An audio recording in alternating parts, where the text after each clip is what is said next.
Well, it looks like we've got screen sharing here by Bela. So Linda Gale is here today to teach us God's word. We're very excited about that. So Linda Gale, take it away. Okay, can you hear me? Yes, yes, we can. Okay, God's plan for governing. That's the teaching today. All right. Why is it not working? Okay, why is it not going to the next slide, honey? Well, I will be sharing on the biblical principles of the Constitution, and I have, always been interested in the Constitution. And I took a class called Making of America. I don't know if anybody ever heard of that class. It's called the Making of America seminar from the book. And this book really opened my eyes to the Bible and the Constitution and showed me how our country was founded by our American founding fathers and how they scrutinized every system of government in existence, every republic, until they found the ancient biblical principles of Moses. Now, oh no, okay, is it working? Oh, okay, well, I'm still reading. And when reading the biblical law of government, it must be remembered that ancient Israel was a unitary republic and one faith. The American founders knew that their government was for a pluralistic society. So, okay. Technical issues. If you would like to, if you have your Bibles, I'm going to read from Romans chapter 15, verse 4. And it says, "For whatsoever things were written aforetime were written for our learning or instruction, that we through patience or endurance and the comfort of encouragement of the scriptures might have hope." Everything that our founding fathers went to find our Constitution, they went to Moses's government, and you all know that is in the Old Testament, in Exodus. So Thomas Jefferson, he saw another people with the same pattern of almost identical government, and they were called the Anglo-Saxons. And the Anglo-Saxons practiced this law from 450 AD to 800. And this law was almost identical to Moses's government. Pretty interesting, I thought. And Mr. Jefferson, he studied the Anglo-Saxons because he knew that they had these ancient principles from the Bible in 450 AD all the way up to 800. And then they kept going backwards and found out that the government they were using was Moses. So they went back to Moses' government. And that's when they decided they were going to do the Constitution on Moses' government. It was a model. It's not exactly the same thing, but it was a model. So sometime after writing the Declaration of Independence, the founders were commissioned to formulate a seal for the nation. This seal was a seal that they were asked to make a seal for America. So Benjamin Franklin and Thomas Jefferson and John Adams came up with this seal. They wanted a picture of Pharaoh sitting in an open chariot. You see this seal, this Ben Franklin's Great Seal? They wanted a picture of Pharaoh sitting in an open chariot, a crown on his head and a sword in his hand, passing through the divided waters of the Red Sea in the pursuit of the Israelites. Rays from a pillar of fire is in the cloud, expressive of the divine presence and command of God, beaming on Moses, who stands on the shore, extending his hand over the sea. And when he extended his hand, it caused the waters to overwhelm Pharaoh and his soldiers, and they all drowned. Well, you see, if you can barely see it, it's not very big, but the man who was wielding the sword was King George, according to Benjamin Franklin. So that's a pretty interesting.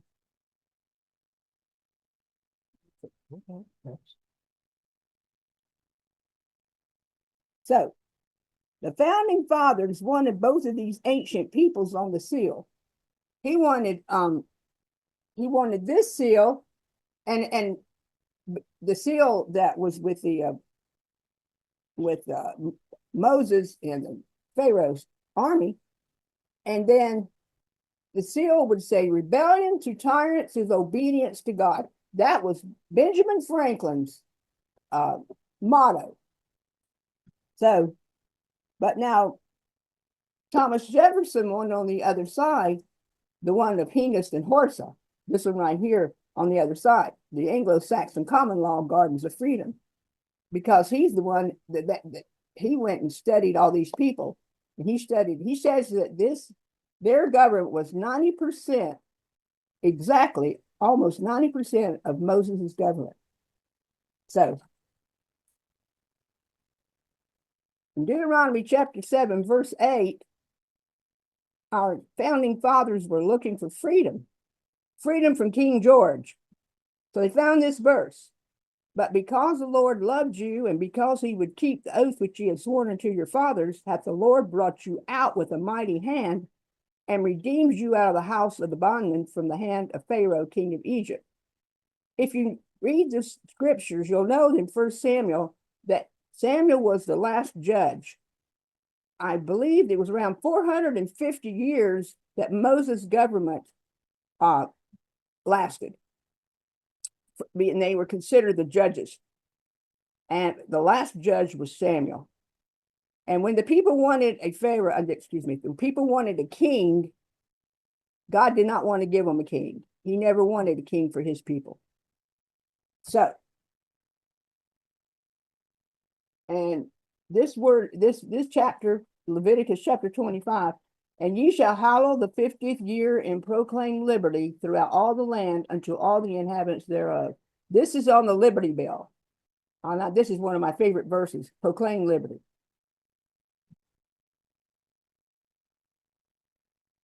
And now this is Moses' flight to Midian. You have to understand Moses' flight to Midian.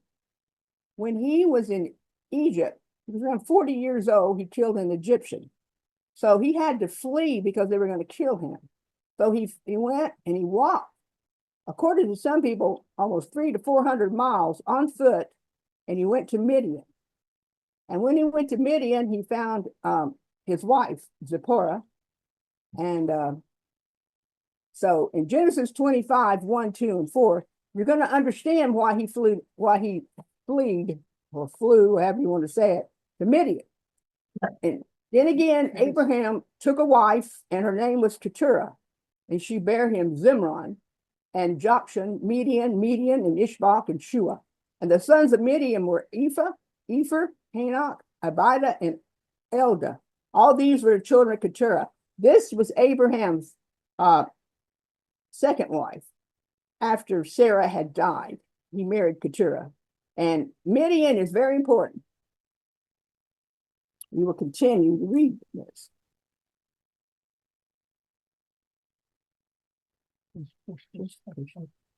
And Abraham gave all that he had unto Isaac.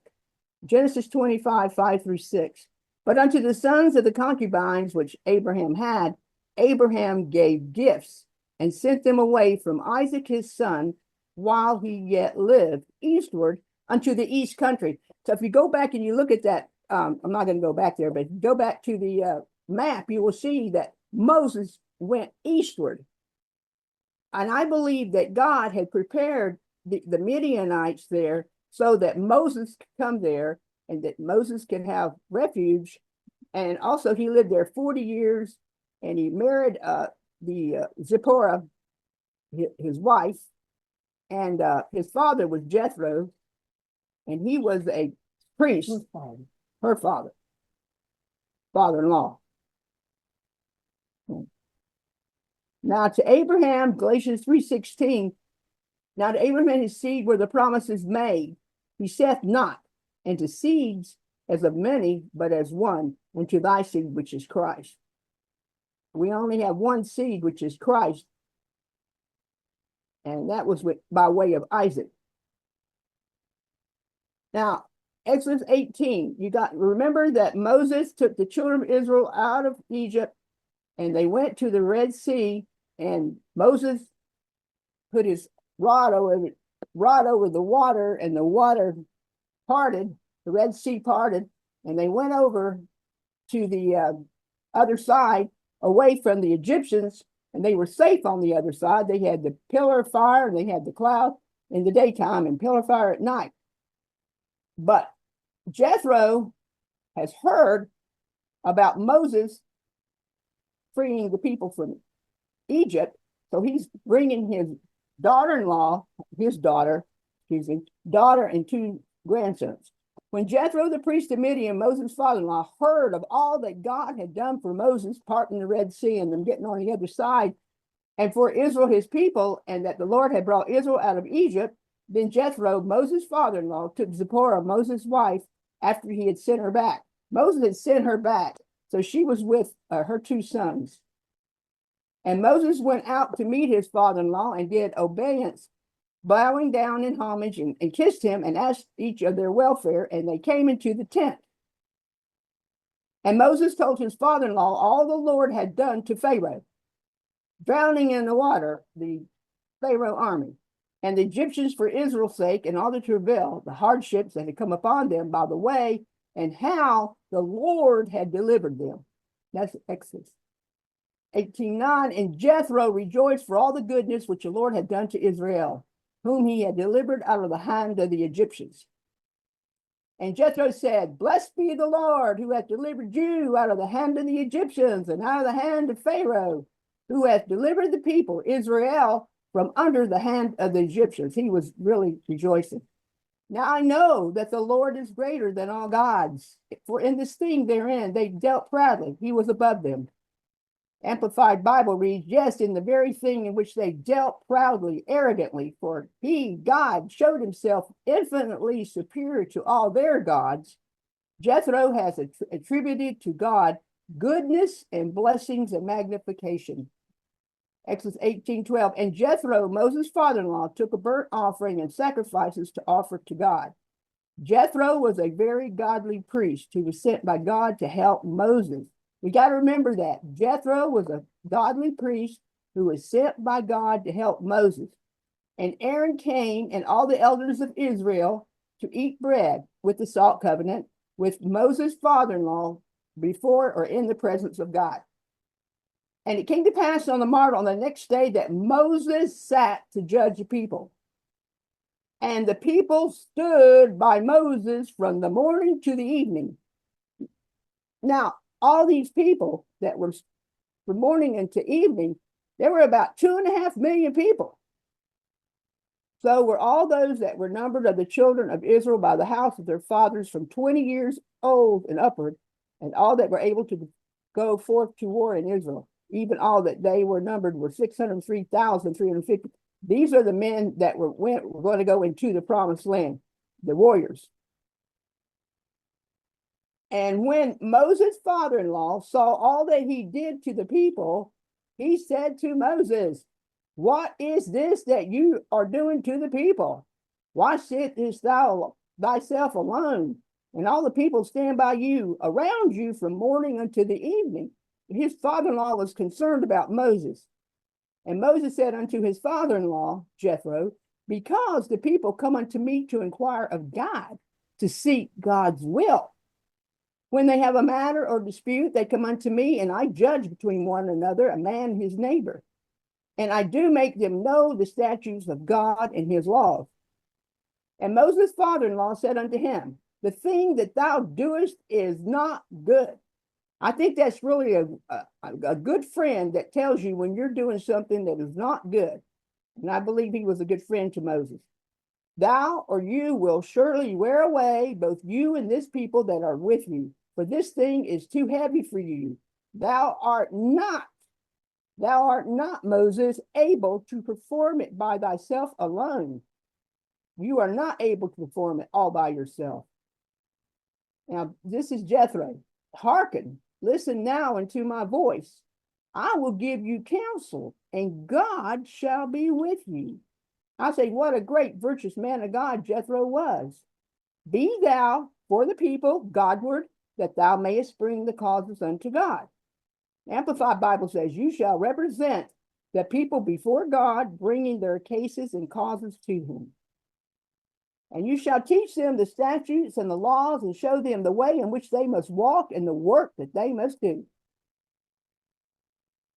Moreover, thou shalt provide or select out of all the people able men who respect God, men of truth, hating covetousness, which is another word, hating bribes, who hate unjust gain, and appoint such over them to be leaders of thousands, leaders of hundreds, and leaders of fifties, and leaders of tens. Right here is delegation. The founding fathers would have saw this delegation, that they were delegating the work among the people. One person can't do it all. Jethro, by revelation from God, is instructing Moses in a more perfect way on how to govern his people. This is an early example of a republic. This is what the founding fathers saw as a represented government. Now, I got a picture here of the vertical separation of powers, which allows the federal government to reach down to the states in specified areas. If you can see at the top, you see there's ruler's law, people's law, and no law. Well, if you go to the left, you will see that is a tyrant. And if you go to the right, you will see it's anarchy. So, and you can see at the top, I don't know if you can see, there's 3 eagle heads. They're each looking in opposite directions. And the reason they're looking in opposite directions is because they want to be separate, have separate powers. The legislation has separate powers. The executive has separate powers. And the judicial has separate powers. And that's what this represents, this picture. And as you see, the rains are coming down from all that, right? And you see the people's law is in the center. And that's one thing that the founding fathers wanted for our Constitution, was the people's law. And Jethro was the one who helped him see that, which is pretty interesting from the scriptures. And if you can see the rays that are going down, you'll see state government, county government, township, and then family, and then individual. This is what allows the federal government to reach down to the states. John Adams, who was the president, said, the Bible contains the most profound philosophy, the most perfect morality, and the most refined policy that ever was conceived upon earth. It is the most Republican book in the world, and therefore I will still revere it.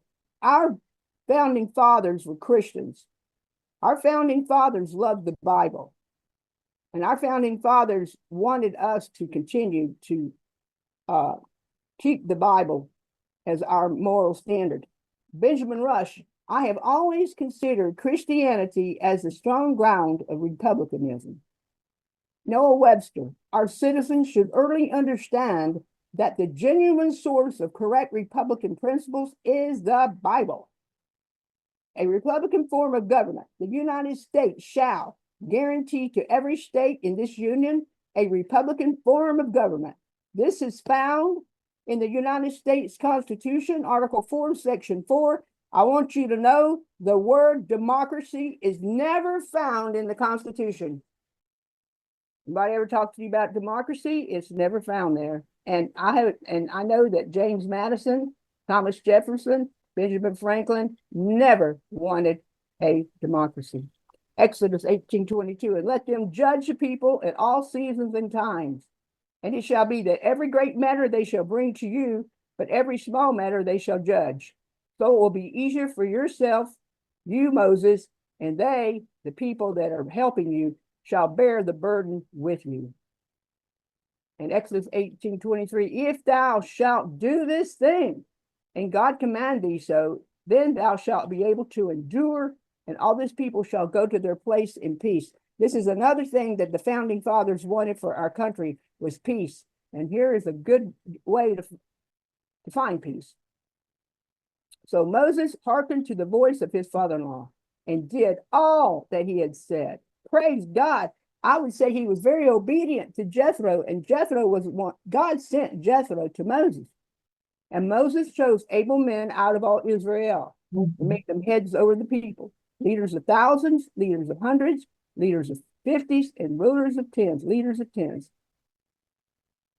And they judged the people at all seasons. The hard causes they brought unto Moses, but every small matter they judged themselves. You see how important it was for the judges. They would judge the people on a very small matter so that Moses didn't have to sit there from day and night, judging the people. And Deuteronomy 28:12, the Lord shall open unto thee his good treasure, the heaven, to give rain to thy land in its season, and to bless the works of thy hands, and thou shalt lend. I want you to look at this. Thou shalt lend unto many nations, and thou shalt not borrow. I was thinking about our country today. We are in $37 trillion debt. Well, we borrowed that. We should not have done that. That is something that God did not want us to do. He did not want Israel. He wanted them to lend to the nations and not borrow from the nations. And the Lord shall make thee the head. When you are not, borrowing from the corrupt nations, you will be the head and not the tail. And thou shalt be above only, and thou shalt not be beneath. If that thou hearken unto, that's one thing, if, that thou hearken unto the commandments of the Lord thy God, which I command thee this day. So, what is it? Oh, and for thou shalt eat the labor of thine hands, happy shalt thou be, it shall be well with you. Prosperity is right there, and the Lord will make thee plenteous in every work of thine hand, and the fruit of the body, fruit of the cattle, and in the fruit of the land. For the Lord will again rejoice over thee for good, as he rejoiced over thy fathers. Beloved, I wish above all things that thou mayest prosper. There's prosperity that our founding fathers were looking for in 3 John 2, and be in health even as thy soul prospereth. David Barton says, Americans' Republican form of government is from the Bible, but it can only be preserved so long as citizens know and heed the biblical directives for choosing the right type of leaders to be placed at the helm of our constitutional republic at all levels, local, county, state, and federal. Moreover, thou shalt provide out of all the people able men, such as fear God, men of truth, hating righteousness. Yes. Blessed is everyone that respecteth the Lord, that walketh in his ways. For the Lord, this is here, John Adams, Isaiah 33:2. He found these three functions necessary for governing from Isaiah. For the Lord is our judge, judicial. For the Lord is our lawgiver, legislative. The Lord is our king, executive. He will save us.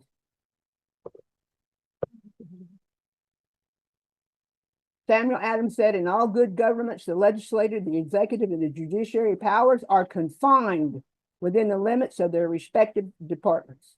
He testified of the United States Constitution, George Washington, the hand of providence was in this work. With the preamble, we the people of the United States of America, in order to form a more perfect union, establish justice, ensure domestic tranquility, provide for the common defense, promote the general welfare, secure the blessings of liberty to ourselves and our posterity, do ordain and establish this Constitution for the United States of America. From this preamble, you can see freedom, prosperity, and peace, the three goals that the founding fathers wanted. The first goal of sound government is to provide a more perfect union, to bind the states more strongly together. But this Constitution is designed to provide equal justice for all. This Constitution is designed to ensure peace, security, and domestic tranquility among the people. Education, Noah Webster says, education is useless without the Bible. The Bible was America's basic textbook in all fields. God's word contained in the Bible has furnished all necessary rules to direct our conduct. And the last, when you become entitled to exercise the right of voting for public officers, let it be impressed on your mind that God commands you to choose for rulers just men who will rule in the fear of God. The preservation of a Republican government depends on the faithful discharge of this duty. The end. Very good. That was All wonderful. right. Thank you, Wow, Linda I've never Gail. seen that. Well, there's a lot in there that, and and it used to be an hour and a half, but I go into a lot more. But still, I thought that was a pretty good summation. And if anybody has any questions, they can ask about it. That was like drinking from a fire hose. Yeah, I do have one question right from the beginning. When you said the Anglo-Saxons ruled from 450 AD to when? 800 AD, Okay, thank you.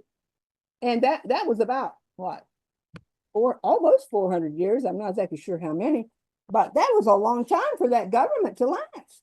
Mm-hmm. And and that's what Thomas Jefferson studied, was the Anglo-Saxons. What I wanted to say is our founding fathers loved God and his word. And had they not studied the scriptures, they may have not have found the Constitution and the Declaration of Independence. But it was the pastors that taught them a lot of this information.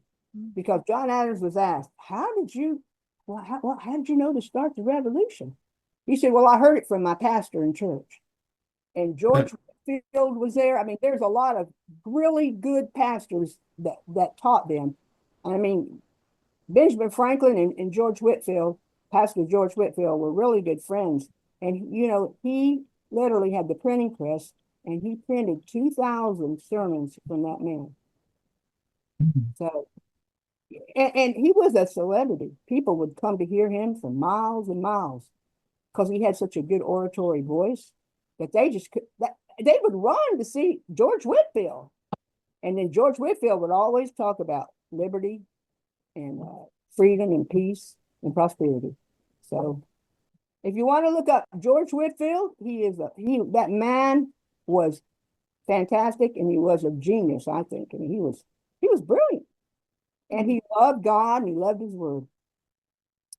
And so there you go. That was just some of the stuff. Awesome. Thank you very much, Linda. You're very passionate about it. And Deborah was right. That was like from a fire hose. I know it was a lot. I know it, but I didn't want to be, like he said, 20 minutes. So I just didn't want to, go all the way, Really, I think it's good to do it fast because some of that stuff you might get a little bored with because, you don't really care about, well, you do care about it, but it's just, you try to hit the high points. I think that was just the right speed, the way you moved it along. So I didn't want to take too many minutes, I just wanted to make sure we had enough time.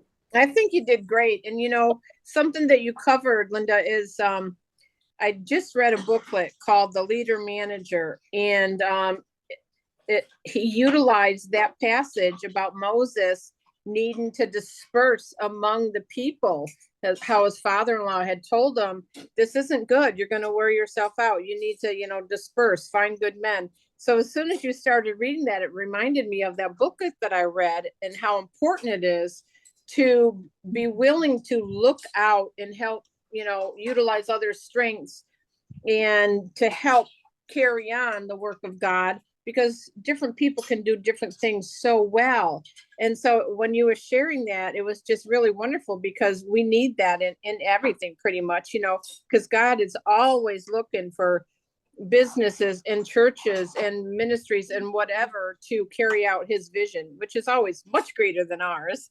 So thank you for sharing that. That was actually quite wonderful. And I thought you covered it very well. Appreciate Thank it. you very much. I appreciate it. And what is the name of that book again, you said? The booklet is called The Leader Manager, and it's actually a free download. You can get it from kingdomwealthgtn.com. kingdomwealthgtn.com. It's a free download. And what did you say was after the word kingdom? Kingdom Wealth. Is that WELLS? WEALTH Wealth. GTN. Oh, okay, I got it now. Okay, okay. .com. Well, it sounds really good because this is how our founding fathers found out about. They wanted to do another government. They wanted to do a government, and they looked at every one of the republics, and they did not find what they were looking for. until, the founding fathers decided, well, we'll look at the Anglo-Saxons and we're going to go all the way back down to Moses. And then when they saw what Moses did, they call it the ancient principles is what they were calling it. Yeah, And well, go know, ahead. No, go ahead. It wasn't the exact as ours. I wanted to let you know that. It was a unitary, which means one faith. We have many faiths, in America. Yeah. And it's a Unitarian one because there's only one Israel. But, they took it as a model and they just made it into what we need today. And, but it was from God. So a lot of people say, "Oh, we don't know about that experience." I mean, they attribute it to the founders, but really the founders attribute it back to the Bible. So, you got to go back to the foundation, right? Yeah. And and that book sounds really interesting about the leader. Yeah, thank you for that. And it's just wonderful how he points out, we need leaders, but we also need managers, people to manage the things of God, people to lead the people of God. So both qualities come into play. It's really good book. It's about 42 pages, small little booklet, easy read, very inspiring. Well, that's awesome. I'm so glad you shared that. That helped me out to see. I'm always looking for other books, to read, because if you want to read a good book, I'm going to tell you, it's called The Founder's Bible. Has anyone heard of The Founder's Bible? No. It's David Barton.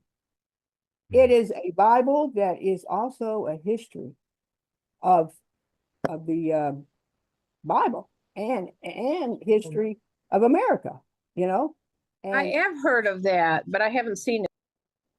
it's an awesome book. I mean, he goes in through George Washington and he goes all the way, from Benjamin Franklin. I mean, he goes all the way through when our people came to America, the 1600s, Christopher Columbus. I mean, he goes through it all. And he is a pastor, but he has also done a great job by coordinating the history of America and the Bible also with the Bible, with the entire Bible from Genesis to Revelation. I think we paid what, $75 for it, something like that. It's been worth it because, and the book that I was telling you about is called The Making of America. I want to pass it right there. The Making of America. That's the seminar I took. And it's a really good seminar, National Center for Constitutional Studies. And you can go to www.nccs.net and you can find out when the next class will be in your area. And they give you lessons on the Constitution of the United States. So that's just something that might be something that somebody might want to do. What's the organization again? National. It's called National. National Center for Constitutional Studies. Thank you. I will say it's and the web address is www.nccs.net. Thank you. And I was trying to think about David Barton's book. We got ours from Christian Book Distributor. Y'all have heard of those, right? Mm-hmm. That's where it's called what's it called again? The Founder's Bible. Founder's Bible. Yeah. And David Barton teaches a lot on wall builders, right? Yes. Yes, he does. Wall builders. We watch that a lot, and because he knows a lot about, and Rick Green's with him also. Right. So there's a lot of people that do the studying of the Constitution because people need to know this. Now, I mean, when I went out and tried to, get people to vote for Trump because we did not want another 4 years of Biden. Yeah, we had to really just, hone in on the Constitution and tell them about, that they were not, that the Biden administration was not following the Constitution and show them how. And I'm just saying, people need to know this before they get out there and vote. So I am very passionate about it. I guess you can tell. Mm-hmm. Linda Gail, I've got a question for you. Sure. See if you have any idea about this. We know that the foolishness of the idea of separation of church and state came through political process to try to get us farther away from the Bible being the center. Do you know if there's any push or possibility that we know of getting away from that to where churches can freely talk about biblical principles in the church and politics without being fear of getting, in trouble because of the stupid laws? Well, I think Trump's trying to make that to where we can not have all that censorship and stuff. I'm not exactly sure, but I do believe that he is trying to make the Christians have a better voice. And however, I think what we have to do is go to the Word and find out. God governs in the affairs of man. I mean, think about it, y'all. Don't you? You can go through the scriptures and you can see that God picks leaders. I mean, he does. Nebuchadnezzar, when the children of Judah were disobedient and idolatrous and were doing all the stuff that God told them not to do, he came in by Jeremiah and he said, look, you're going to be going under Nebuchadnezzar, who's a Gentile. And Jeremiah said, God said that Nebuchadnezzar was God's servant. And there is a I forget where it's in Daniel 4, I think. It says God governs in the affairs of man. But what he wants us to do is to govern on earth like God would govern. Pick the right person, pick the person that's virtuous, pick the person that's moral. Church and state should have never been separate. Because who founded this country? God gave this country to us. God founded this country, not man. And what did I say? Didn't I say that they used to use the Bible as a textbook? Yeah. So therefore, what happened was a lot of the people came in and started lying about, the Word of God. And okay, you go back and you start seeing what happened. There's a book called The Naked Communist. I don't know if anyone's ever heard of that one. Who was that written by? Honey? Oh yeah, Debbie Cleon Skousen. And he made this book, and he talks about 45 goals of communism. He did that in 1963. He went before the Congress, and he told the people, this is what's happening to America in 63. Now think about this. What happened? They took the prayer out. They took the Bible out. Yeah, right here. Yes, they took all this out, and people did not have. Yeah, this is it. Naked Communist. They took out, what was it? First, it was the Bible, and then it was the what was the other one? The 45 goals? Yeah, what was the 45 goals? The highlight was to take over one or both of the political parties. Yes. Another one was to take over the schools with their satanic plans, and take over the churches also. That was the big one. Take over the churches. And they have. And they have. And I hate to say it. And look what they did. Look what the Supreme Court did. The Supreme Court should have never did the Roe versus Wade. Should have never done that. It was none of their business. It went back to the states. It did not need to go to the Supreme Court. They did not stay in their lane. They did not do what God said to do. You stay in your lane.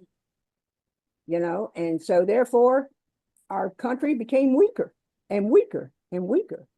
So we're thankful now we've got new governors, the new president and new cabinet that are really turning this ship around.